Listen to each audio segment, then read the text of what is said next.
Hello everyone, welcome back to a new replay cast. Today we're going to be having a look at a game played between Taeja and Dark from the Oli Mall League. It's going to be played on Golden Ball, as we see, Liquid Taeja. I think he had a, last GSL it was, where he had a really close series against Dark. I want to say it was either 3-2 or 2-1. I think it was round of 16, so it must have been 2-1, where Taeja showed some extremely impressive TVZ back then. He's not quite as strong in the other matchup, but his TVZ definitely looked very promising there. So curious to see if he's still at the same level where he can really give Dark a run for his money. Dark, of course, the current BlizzCon champion, so really the champion of the world, even though that was played about 9 months ago at this point already. Time moves very, very fast. Even though not a lot of big tournaments have been held online, only Katowice ever since then, in which I can't quite remember what the result was that Dark managed to get, but it wasn't quite as hot as first place. Rogue winning, of course. I am Katowice. Rainer coming... No, wait. Cyril coming in 4th place. RSS coming in 2nd. That was it. I can't quite remember what Rainer did in that tournament. But in general, pretty... it's been quite some time since we've seen a very impressive result by Dark. Let's see if he can impress me in this game. He gets his 3rd base down. Reprof Taeja is trying to get some damage done, but I think it managed to get a single link so far, which is nice, but nothing to brag about. Nothing to write home about either. Neither players have killed their respective Urubus either, I believe. Of course, 4 Urubus on this map. Don't quite see the one that's supposed to be on this side. Urubus are small birds which look like idiots. And honestly, they are idiots, of course. See if Taeja finds one. Who is Taeja, by the way, is playing a... I'm not quite sure what the time of this second gas was. Okay, yeah, this was a very fast 3rd CC. This is one of the most popular builds, especially on Golden Wall, where it's really difficult to kill your opponent. The rush distance is relatively long. It's easy to scout what's coming from your opponent's natural base. And also, there's a natural ramp going up. So, altogether, a pretty decent map for playing greedy as a Terran. Now, there is one area which is very famous, and that's this exact area where there never is any vision. So we've seen loads of Niduses go down there already, and every single time I see a Nidus on this map and Terran dies, I die a little bit inside with them. Now it's going to be bio of 6 Hellion, single Viking. Viking does not have a single kill yet. Actually missed this Overlord, which is impressive. It's going to be at the same spot many, many times. He might have just gone to the other side of the map first. First get basically a far away Overlord, and then go back home. I think that might actually just be what he's doing, no? Doesn't seem to be the case for now, at least. Hellions are trying to do some damage, but these cars will not get very much done. We have a single link making its way across the map. Not quite sure what's going to be for. Yes, here goes the Viking. That's really cool. So he doesn't really want to give a warning signal to the other Overlords. Hey, there's a Viking, go back home. First he kills the Vikings that are closer to safety, and then he gets the one that he was gonna get no matter what. Now this Viking will go towards the bottom side, maybe get an Overlord here. If there is some type of Overlord spread, otherwise it might actually land in a mineral line. Try to do some damage there. We do have a single spore out for Dark. Is there any more spores? I don't think so. No, double Evo coming out. As well as a lair and 4 gas being done already. Could be fast baneling speed actually, as the lair and baneling nest finish at the same time. Could also be for... Nah, not really for quick Spire, right? Evos are too fast for that. I think we're gonna see Spire, but after the 1-1 upgrades. Gold being taken almost immediately here by Taeja, who's already on 3 racks. Adds a couple more, and soon should be planning to move out with his first 2 medevacs. And here they come. First 2 medevacs are starting. Is Stim done already? Yeah, Stim is done. Combat Shield not on the way yet. It starts right now. As 1 tank is out as well. And these Hellions have done a good job of doing absolutely nothing. Took a little bit of damage. Maybe clear the tumor. Yeah, 4 tumors have gone down. And this Viking is probably wanting to stay alive for as long as possible. Just trying to get an Overlord if he ever starts spreading towards his bottom side once again. They're moving forward with these Hellions. Actually scans, gets a couple of tumors. The active tumors, which is important. Meaning that creep spread can't continue unless new tumors are being added.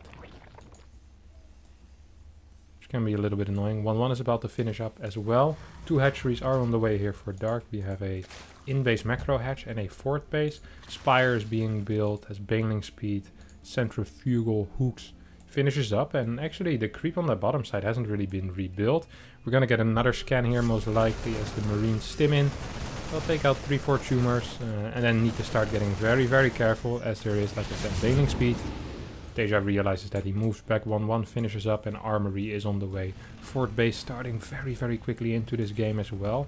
We still have tank production, so perhaps not quite aware of the threat of Mutalisk, as Dark is saving up a lot of money already. 1k in the bank, of course, for those 10 Mutalisk. That's not bad macro. He has plenty of larva ready as well. Of course, with that macro hatch now being done, that's gonna add into the larva production as well. 75 workers, which is decent, but not brilliant. I guess he wants to have Mutas out before he goes up to 84, 85, and perhaps a 5th base. We should be in the works here for Dark. Once again, Creep getting the knight. These tumors here have been denied many times over already. 1-1 finishes up for Dark now. It is actually a perfect timer for him to fight. He has bailing speed, he has 1-1, and his 10 Mutas are out as well. Which means if he cleans up this army or pushes it back, it's not going to be able to retreat very safely. They just scans. Doesn't really want to commit too much. Does he have turrets ready? There is a turret in the main or in the 3rd base. No turrets in the main, no turret in the natural either. 2nd factory finishes up. Reactor on there, so he's going to be planning to go into drilling claws. We have a Thor coming out here for Taeja as well. 1 turret being built. Don't think that's going to finish in time. 4 Marines won't be enough to deal with this Mutalisk. 6 Marines, however, might just be enough to push them back, especially with 2 medevacs there to heal. Taeja turns around, should be able to focus down at least 1 Mutalisk. There we go. And the turret finishes up, so 1 Mutalisk, I believe. Just 1 goes down. Yeah. And this gets pushed back. So, altogether not that bad. Taeja doing a fantastic job denying creep, by the way. You see how little creep there is on the map right now. Which makes it harder for Dark to ever get down these ramps and secure this 5th base as well. Now this army is an army that of course needs to be very careful if it starts moving on creep. It also should be afraid of flanks, as we see Dark setting up, well, not quite a brilliant flank, but potentially that was a brilliant flank. First Thor is out, and the first mines are in production. Of course, drilling claws almost done. Vehicle plating, armor, vehicle plating, whatever it's called, is on the way. Level 1 helps those mines take a couple more ling hits. It's always nice, and maybe some Muta bounces. Does help out in the end. Now, how many Mutalisks is there out right now? 14. They do have +1 done already, so soon we'll be able to start fighting turrets. It's gonna need a couple more Mutas though. He's floating a lot of money. But not really that much gas. I wouldn't mind seeing him take 8 gases, even though he's only on 78 workers. So the reason he has so much money really is because there hasn't been any trades yet, not because he's mining so much, because he really hasn't been mining that much more than Taeja. Just trying to get that graph showing the income over time, but I can't seem to find it. That's okay, as the Thor shoots at these Mutalisks. 2-2 finishes up for Dark, who's he really needs to start working on this creep spread again. How many queens are there? There's 7 queens. I mean, there should be some dedicated to creep spreading, right? This looks absolutely terrible. I know that Taeja has been doing a good job denying creep, but there's no excuse for this. First 3 mines are out. Where are they? Not being spread around the map. 50cc is on the way. Siege up here for Taeja. With 2-2, a lot of Hellbats in the mix as well. How many Banelings is there? 24 remaining, but really lacking a bit of splash. Taeja, that is.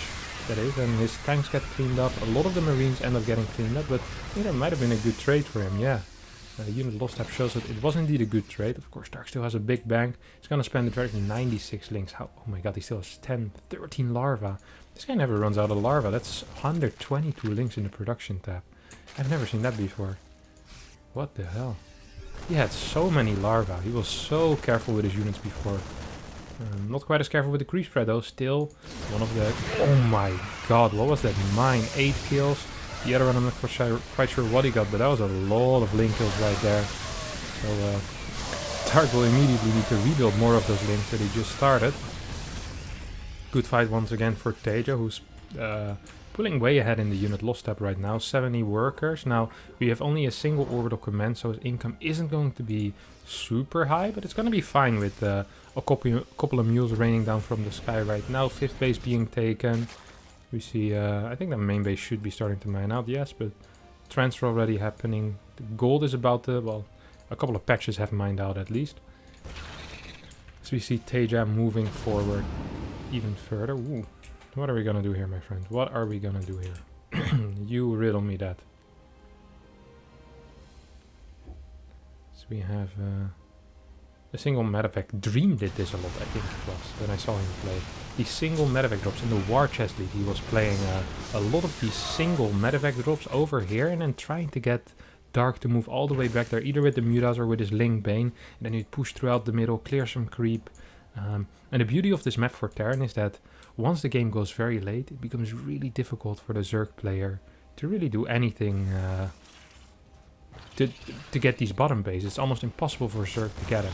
Now we see Dark is trying to work towards it, but it's gonna be difficult. Even a couple of Marines behind this gold can deny that as well, of course. So taking out these mineral patches or the middle ones would help a lot with the Ling Bane being able to save that. Now, a couple of mines in the middle, even if the mineral patches are gone, might be able to block that kind of movement from Dark, but we'll see what Taeja decides to do. 8 Marines with 3-3 against, well, too many Mutas it appears. Big engagement coming, oh, big engagement. A bunch of mines actually going down, a lot of mines either dead or having shot already. Taeja realizing he needs to go back. 2 mines in ambiguous positions over here. Waiting for some type of run by. If the run by goes through the top, then it won't happen either. There's no turret here anymore, means this tank is gonna fall, means the tower is gonna fall. And a couple of SCVs will go down with it as well. 64 against 85 workers right now. Is that of immediate concern for Taeja? No, it's not really. Taeja has a powerful army. He's mixing a lot of Marauders already. He has a good mine count, 3 Tors to deal with the Mutalisk. So even the Ultra transition is already quite prepared for. I would have loved to see some mines here with these Marauders. Now the Marauders are just getting surrounded. Should be getting picked up actually. Sloppy micro coming here out of Taeja. He keeps pushing forward, but the power really is these Marauders and mines together in the front will be able to deal with so many banelings. Stores blocking the ramp right now as the Marines just chilling in the back, man. This is a fantastic fight so far. This base is gonna go down. Yes, one more shot. There we go. Command center falls, well, orbital command falls. Now this starts rallying across the map. We'll see what Taeja has planned. Bottom base is being taken for both players, and I'm not quite sure what this base is going to be, but I guess it's going to be a planetary over here. There's plenty of turrets. There's some of the base around. How many mines do we have? We have 30 mines. That's so many mines. There's only 7 here, though. A lot of banelings rolling into either Thors or Marauders. Not quite what you want. Are we going to see a flank from the back? Couple of banelings, perhaps. Gold base does end up falling. Taeja is happy. We'll move back into mines, really.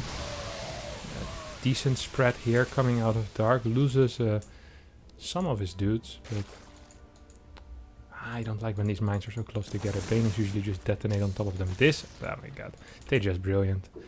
I say it, he does it. Now we have a Ling run by going towards the bottom. We have a bunch of banelings being morphed in as well. Where's the Mutalisk actually? 17 Mutalisk flying towards the top, but the top is pretty well defended. I guess the new base isn't yet. Turrets are coming down though. There's still 2 Thors remaining. There's a lot of mines, but they're in very weird positions. Not really what you want with mines usually. All of them very close to each other, being able to get splashed by banelings. Yeah, this is not really what you want. There's still a couple of a couple of gold patches left over here, which perhaps Taeja wants to get to later. This orbital command or this command center is flying towards the top side. Thor once again is on this ramp. I don't understand why Zergs don't just kill these rocks. That would make it so much easier to fight this fight. But no, with the rocks, a couple of Marauders or a Thor are capable of just blocking it up. Now the rocks finally do go down. I think that's really Taeja who did that. Too many turrets here. There is 2 turrets here, 3 turrets here. I mean, this is well defended by Taeja. Does he have building armor? Yes, he does. Okay, that explains why these Mutas are doing so little damage. Well, so little. Less damage than I'd expected. Good pickup. 2 mines do end up shooting. And right now we have really not that many mining bases left over for Dark. This bottom base is still in a good place for now, but double drop heading that way. So we have 6 medevacs, 3 Thors, a bunch of mines. We have an Ultra coming out. There's 1 Ultra out already as well. That's doing so much damage to these Mutalisk so quickly. Here comes the double drop. F2 being used by Taeja, so these drops will actually end up going towards the middle right now. There's more reinforcements coming in as well. Mine count has been basically reset. All the Thors are still in medevacs. A lot of Mutalisk will... No, they won't really fall. 6-7 Mutas perhaps died, but really not that many. Now we have this drop doing some damage on the bottom side. There's no base over here, so there's really no reason for Dark to still be out on the map. He needs to go back to defend. He's gonna do just that. What are these medevacs doing? Oh no. Medevacs not healing the Marines and Marauders. That's really the power of Marine Marauder Medevac, is that the Medevacs are there with the army. Not quite as useful when they're not together.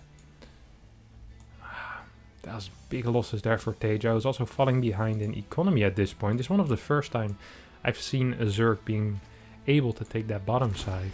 Creep spread, still very mediocre though. Now, I do want to credit Taeja for that, of course. 65 creep tumors have gone down this game, but I still feel like a new tumor here or there wouldn't hurt, you know? Queens are coming out right now, as Dark has similar ideas to me. Command center going towards the bottom. And we see a drone taking the second bottom base, so... This, like I said, this is the first time I've seen this go that well for a Zerg. No infestors being added yet. Even though whenever I see infestors, they almost always get a good fungal up. Just a burrowed infestor randomly on the map.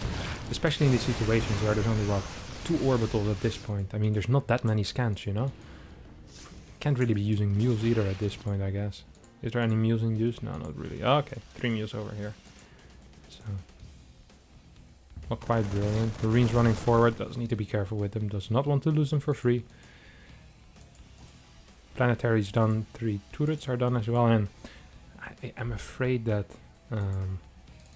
Dark has the eco right now for just exploding planetaries, right? This bottom right side base could just die to a bunch of Baneling. However, as Taeja's pushing forward, his attention gets shifted somewhere else. There's no Marines here, actually. This is pure Marauder, almost. And one of the characteristics of Marauders is that they only shoot the other ground, so it's gonna need to bring back some Marines to deal with these Mutalisks. I don't understand how Dark keeps winning these fights off of creep, really. He doesn't really have that many Banelings either. He just seems to go real quick, splits his Zerglings very well. Even draws Widow Mines really into this massive Bioforce. Now there's 2 medevacs going towards the bottom side. This micro by Taeja is so good though, just kiting back, kiting back, kiting back. He has a lot of medevacs out. Not quite sure if it's going to be enough as more Banelings are rolling forward. Mines are gone. Marauders are disintegrating as well at this point. And end of the day, we still see Taeja with efficient trades overall, but his income has just been a little bit less. Double drop towards the bottom side of the map might help him out though. So now Dark is in his production. What is there to defend? A couple of Banes are being built. This bottom base will die. There's a planetary over here, but there's no anti-air, so these Marauders might just die. To these Mutalisks, honestly. I mean, there's nothing to defend. And more Marauders are on the way. 5 Marines at a time. 20 Marines are out, but 12 or 13 of them are on the other side of the map already. Here we have the rescue squad of Taeja coming out, but I don't think it's quite going to be enough. This base does, oh my god, 17 HP, does not fall. I have a feeling it might not have mattered whatsoever though, as Taeja is just down a 100 supply. He's not really mining that much. I mean, still, okay, 2.5k. It's decent enough actually, and he's taking another base.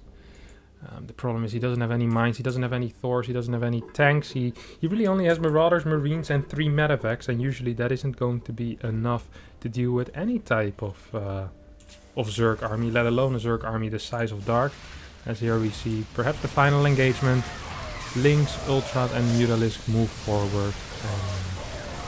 I'm afraid this is going to be a GG gets called as Dark wins this game. Now if you did enjoy this video, don't forget to subscribe to my YouTube channel. And I'll hopefully see you all next time for the next one. Bye bye.